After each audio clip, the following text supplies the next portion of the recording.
Hello class 10th NIOS students. तो दोस्तों कैसे हैं आप लोग। दोस्तों फाइनली एक और इम्पोर्टेंट नोटिस लेकर आया हूँ। फिलहाल मेरी तबीयत ठीक नहीं है, इसलिए रोज़ एक ही वीडियो ला पा रहा हूँ मैं। ठीक है, आपने नोटिस किया होगा इस चैनल पे 2-3 दिन से कुछ आ नहीं पा रहा। ठीक है, फिर भी कोशिश करता हूँ कि आपको इम्पोर्टेंट डिटेल्स मिल जाए, ठीक है, जितना हो सके। ठीक, और इसके अलावा एक और सीरीज़ शुरू की है मैंने कि आप लोगों के सवालों के जवाब देना। ठीक है, तो आप लोगों के जितने भी सवाल होते हैं आप वीडियो के लास्ट में पूछ सकते हैं।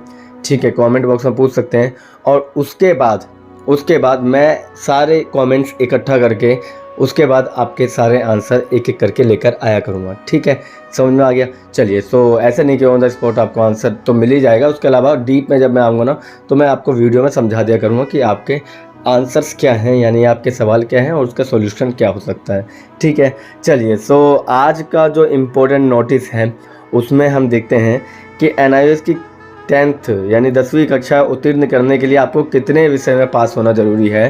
क्योंकि कुछ बच्चे बोलते हैं भैया हमारे 7 विषय हैं, कुछ बोलते हैं भैया हमारे 6 विषय हैं, कुछ बोलते हैं वोकेशनल को मिला ले तो 8 विषय हैं। तो क्या सारे विषय में पास होना ज़रूरी है? और जब सारे विषय में पास होंगे तो ही क्या हमारे हाथ में डिग्री आएगी?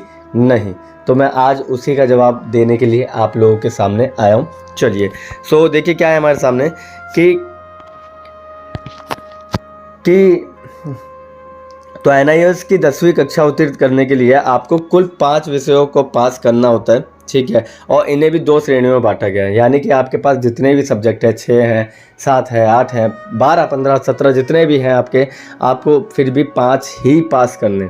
ठीक है, 5 में पास करने। और 5 को भी 2 कैटेगरी में बांटा हुआ है मैंने।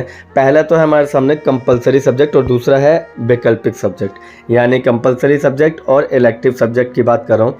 देखिए, कंपलसरी सब्जेक्ट जो होते हैं ना, ये वे विषय होते हैं जिन्हें हर छात्र को अनिवार्य रूप से पास करना ही होता है और इसमें कुल 3 विषय शामिल होते हैं। ठीक है, अगर आपने जब सब्जेक्ट लिए थे तो आपके सामने होंगे कंपलसरी सब्जेक्ट कौन कौन से हैं। ठीक है, तो उनमें से कोई 3 आपको पास करने होंगे। ठीक है, इसके अलावा क्या होते हैं, वैकल्पिक होते हैं, ऑप्शनल।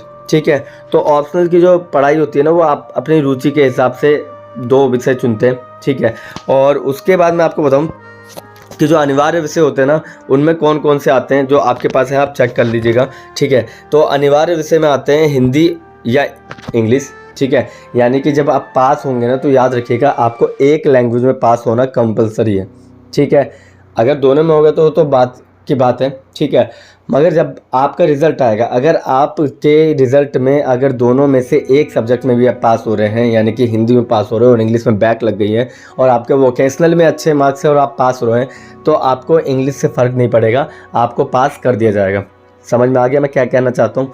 मैं कहना चाह रहा हूँ कि आप लोगों का इंग्लिश और हिंदी दोनों में पास होना कंपलसरी नहीं है। आपको कोई एक सब्जेक्ट में पास होना है। दोनों में हो रहे हैं तो बहुत अच्छी बात है, नहीं हो रहे तो आपको रोना नहीं है।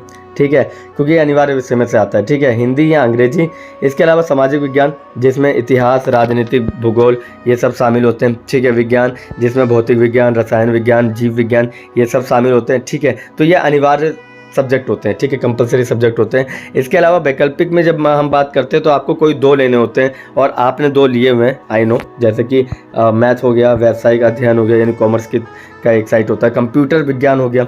ठीक है, और इसके अलावा आप कला की बात करते हैं, आप में से कई लोग ऐसे हैं जिनके पास पेंटिंग है। ठीक है, पेंटिंग के अलावा किसी के पास म्यूज़िक है, म्यूज़िक के अलावा होम साइंस काफ़ी लोगों के पास है। ठीक है, और इसके अलावा व्यावसायिक कौशल है, जैसे टेलरिंग हो गया, कुकिंग हो गया, ये सब्जेक्ट जिनके पास भी है ना, तो इनमें से कोई 2 और ऊपर वाले में से 3। समझ में आ गया मैंने क्या कहा? अब ऊपर वाले में ये है कि सामाजिक विज्ञान में आपको पास होना पड़ेगा अगर आपके पास है तो, साइंस में आपको पास होना पड़ेगा अगर आपके पास है तो, हिंदी और इंग्लिश में से एक सब्जेक्ट में पास होना पड़ेगा।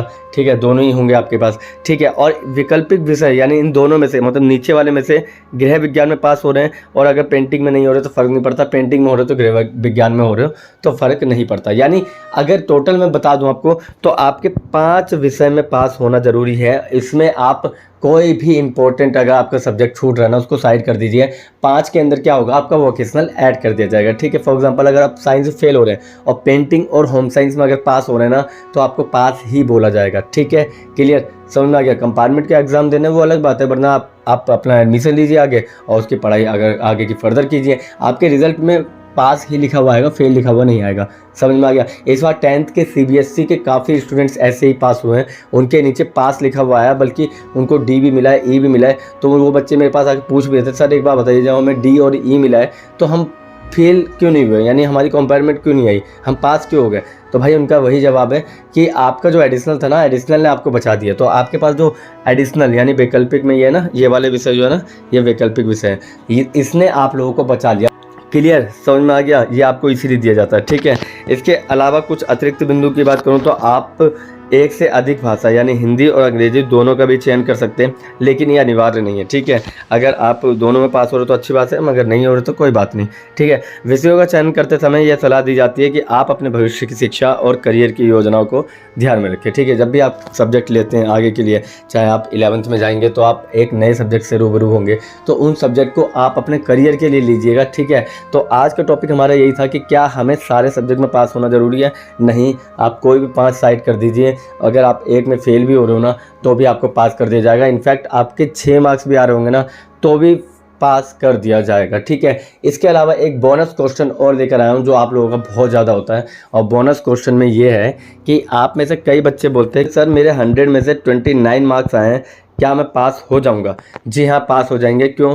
क्योंकि आपके थ्योरी में अगर कम भी मार्क्स हो रहे हैं ना तो आपके जो प्रैक्टिकल और TMA वगैरह है ना वो आपको टोटल 33% मार्क्स दिला देगा, ठीक है। तो आपको थ्योरी में 33% लाना कंपलसरी नहीं है, ये भी मैंने आपको अब बता दिया। ये मैं बहुत दिनों से सोच रहा था, चलो इस पर भी बात कर ली जाए।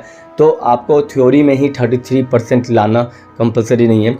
आप अगर TMA प्रैक्टिकल और सबको मिला कर 33% भी ला रहे हैं, टोटल अगर 100 मार्क्स है उसमें से आप अगर 33 मार्क्स से ऊपर लेकर आ रहे हैं तीनों को मिला के, तो भी आप पास माने जाएंगे। क्लियर, समझ में आ गया। इस साल कई बच्चे ऐसे पास हुए हैं, 9th में भी बहुत सारे बच्चे पास हुए हैं, 10th में भी पास हुए हैं। उन लोगों का बस यही था कि सर हम बच गए हैं बॉर्डर पे, क्यों? क्योंकि हमारे स्कूल में प्रैक्टिकल के मार्क्स ज़्यादा अच्छे दे दिए गए उन्हें, ठीक है। क्लियर। तो चलिए आज का लेक्चर ये था, अब मिलते हैं किसी और लेक्चर में। अगर आपको किसी भी तरह का कोई भी डाउट है, कोई भी सवाल है, आप इसमें से पूछ सकते हैं इस कमेंट बॉक्स में, यहाँ पे जो भी है, ठीक है। इसके अलावा प्रीवियस वीडियो नहीं देखी तो जाकर देख लीजिएगा, चैनल को सब्सक्राइब नहीं किया तो कर लीजिएगा। और जो नए बच्चे हैं जो अक्टूबर सेशन की तैयारी करना चाह रहे हैं तो वो भी कमेंट में बता दीजिएगा, क्योंकि मुझे भी पता नहीं चल रहा कि कितने बच्चे हैं जो अक्टूबर सेशन की तैयारी करने के लिए इस चैनल से जुड़ रहे हैं, ठीक है। अगर आप जुड़ रहे हैं तो बहुत अच्छी बात है, आप कमेंट करिए, मैं आपको उसका रिप्लाई दूंगा और जल्द आपकी वीडियो भी शुरू कर दूंगा, ठीक है, नए सेशन की। चलिए तो मिलते हैं किसी और वीडियो में, तब तक के लिए थैंक यू, धन्यवाद।